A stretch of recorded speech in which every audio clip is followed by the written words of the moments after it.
अस्सलाम वालेकुम। मोहम्मद अली नवाफ का एमजेड प्रॉपर्टी के प्लेटफॉर्म से आपको सलाम पहुँचे। उम्मीद करता हूँ आप और आपकी फैमिली में सब खैरियत से होंगे। आज की वीडियो का टॉपिक हमारा जो है ये है कि रियल एस्टेट में यानी कि प्रॉपर्टी में किन लोगों को इन्वेस्टमेंट नहीं करनी चाहिए। देखिए यहाँ पे बहुत सारे लोग, वैसे तो हर किसी को करनी चाहिए, लेकिन कुछ लोग जो किस तबीयत के लोग जो है जब वो रियल एस्टेट में इन्वेस्टमेंट कर लेते हैं उसके बाद वो उनके लिए वबाल जान बन जाती है। अगर उन्होंने इन्वेस्टमेंट में चंद बातों का ख्याल नहीं रखा हुआ होता, जो अभी हम आगे बयान भी करने जा रहे हैं, और अगर उन पे एहतियात कर लेंगे या उस टाइप की अगर उनकी तबीयत है और उनका मिजाज ऐसा है तो वो अपने आप को अगर सेट कर लेंगे तो फिर कभी भी रियल एस्टेट में नुकसान नहीं होगा, हमेशा फ़ायदा ही फ़ायदा होगा। तो ये ज़रूरी था, हम इन्वेस्टमेंट्स के हवाले से बताते रहते हैं कि फ़लाँ लोगों को या हर किसी को या रियल एस्टेट में इन्वेस्टमेंट करनी चाहिए थी, या हम रियल एस्टेट के इन्वेस्टमेंट्स के फ़ायदे बताते हैं। लेकिन ये हम जो है आज इस वीडियो में क्लियर करेंगे कि किस टाइप की तबीयत के लोगों को रियल एस्टेट में इन्वेस्टमेंट नहीं करनी चाहिए, या वही बात अपनी रिपीट कर रहा हूँ कि तबीयत चेंज करनी चाहिए थी। इसमें जो है किन लोगों को प्रॉपर्टी में इन्वेस्टमेंट नहीं करनी चाहिए, इस पे नंबर 1 पे जो हमारे पास है लव वाले, या जिसको हम जल्दबाज कहा जाता है। जल्दबाज किस्म के लोग जो है बराए मेहरबानी प्रॉपर्टी में इन्वेस्ट ना करें। मसला ये होता है कि वो एक आध दफ़ा तो रियल एस्टेट में इन्वेस्टमेंट कर लेते हैं और या एक आध दफ़ा प्रॉफिट उठा लेते हैं, उसके बाद उनको ऐसी प्रॉपर्टी मिल जाती है जो उनके लिए उल्टा वबाल जान बन जाती है। मतलब सॉरी, वो उनसे सेल नहीं होती, जिस वजह से वो बाद में जो है डिसहार्ट हो जाते हैं और सारी की सारी प्रॉपर्टी को या प्रॉपर्टी फील्ड को जो है वो ख़राब कह रहे होते हैं, जबकि उन्होंने खुद ही गलती किया होती है। क्योंकि जल्दबाज बंदा कभी भी सही सी वेरिफिकेशन नहीं करता, चेक नहीं करता, जिस वजह से वो जो है लॉस कर जाता है। इसमें हमारे पास जो है नंबर 2 पर है वो केयरलेस किस्म के लोग। जो केयरलेस किस्म के लोग, ऐसे लोग जो है वो प्रॉपर्टी की इन्वेस्टमेंट जो है मुख्तलिफ जो है डीलरों को दे देते हैं कि मेरी 1 करोड़ रुपए की है, 50 लाख है, जो भी हर बंदा अपनी हैसियत के मुताबिक जो है पैसे दे देता है कि हाँ जी आप मेरी जगह प्रॉपर्टी खरीदो और उसके बाद बेचते रहो। उससे 1 रुपए तक का भी नहीं पूछते, ना उन्होंने कभी उसके साथ प्रॉपर्टी का स्टाम्प किया होता है, ना कुछ किया होता है। कम से कम आप लोग उनके साथ कोई प्रॉपर एग्रीमेंट करो, या जो प्रॉपर्टी खरीदी जा रही है उसका आप लोगों के नाम पे इंतकाल हो, राइट्स हो, ताकि अगर वो खुदा न खास्ता वो फोत भी हो जाता है, अल्लाह ना करे, तो फिर आपके पास कुछ तो प्रूफ तो हो ना जी। अगर वो खुदा न खास्ता फोत हो जाता है या मुनकर हो जाता है तो फिर आपसे कैसे प्रॉपर्टी या पैसे लेंगे। बहुत सारे लोग जो है हमारे पाकिस्तान में ऐसे ही कर रहे हैं, तो ये गलती जो है ना करें जी। इसमें हमारे पास जो है जो हमारा सबसे ज़रूरी ये पॉइंट है कि लालच करने वाले लोग भी प्रॉपर्टी में इन्वेस्ट ना करें, क्योंकि लालच हमारे वही मिसाल है कि लालची जिंदा है तो ठग जो है कभी मरता ही नहीं है ना, भूख नहीं मरता।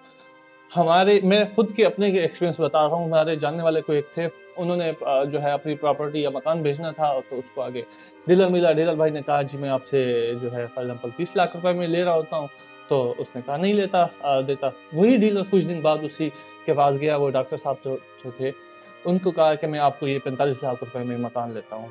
कहा ठीक है जी, 45 लाख में उसने दे दिया लालच में आके। उसके बाद जो है उसको इंतकाल, कब्ज़ा सब कुछ दे दिया। बाद में वो बता रहा था ना, वो जो पहले से जो उसकी एक्चुअल प्राइस थी 30 लाख वाली, ना वो मिली, ना उसको प्रॉफ़िट मिला। उसमें यही रहता है कि जब लालच इंसान के पास आता है, फिर इंसान का दिमाग काम करना छोड़ जाता है। इसी वजह से जब आप प्रॉपर्टी खरीदने जाते हो, तो जब लालच होती है आपके ज़हन में, आप सस्ती प्रॉपर्टी देख के कि हाँ जी, ये मुझे बहुत सस्ती मिल रही है, ढूँढनी चाहिए प्रॉफ़िट के लिए, लेकिन आप उसमें यही गलती कर जाते हो। और जो है सस्ती 10 की चीज़ है, आप 2 रुपए में, 3 रुपए में तो नहीं मिल सकती। फॉर एग्ज़ाम्पल 10 करोड़ की चीज़ है तो आपको 2 करोड़ में तो नहीं मिल सकती ना जी। ऐसा तो कोई भी इमरजेंसी नहीं हो सकती, आपको इमरजेंसी का नाम बोल के भेज दिया जाता है, फिर बाद में आप पछता रहे होते हैं जी। इसके बाद जो है एक और पॉइंट जो है उसमें कहते हैं जब मिलकर प्रॉपर्टी आप खरीद लेते हैं। इसमें फॉर एग्ज़ाम्पल कोई 10 करोड़ की प्रॉपर्टी है, किसी ने जो है 1 करोड़ दे दिया, किसी ने 5 दे दिया, किसी ने 2 करोड़ दे दिया और किसी ने जो है जो बकिया कीमत होती है। इसमें मुख्तलिफ किस्म के पार्टनर जुड़े हुए होते हैं।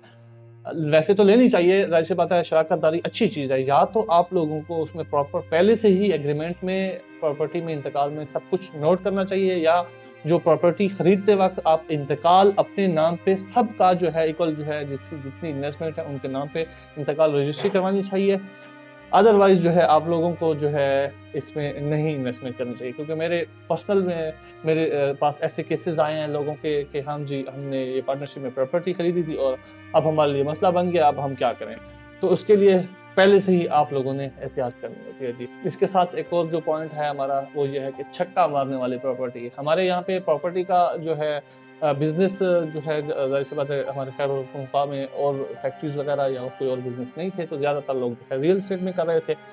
تو ہم دیکھا دیکھی میں ایک دوسرے کو جو ہے اپنی پراپرٹی میں جو ہے لوگوں سے جو ہے ہر بندہ جو ہے پراپرٹی ڈیلر بن گیا یا پراپرٹی میں انویسٹمنٹ کرنے لگ گیا کہ میں نے اس کی دیکھ لی اپراڈو تو اب میرے پاس بھی آ جائے گی۔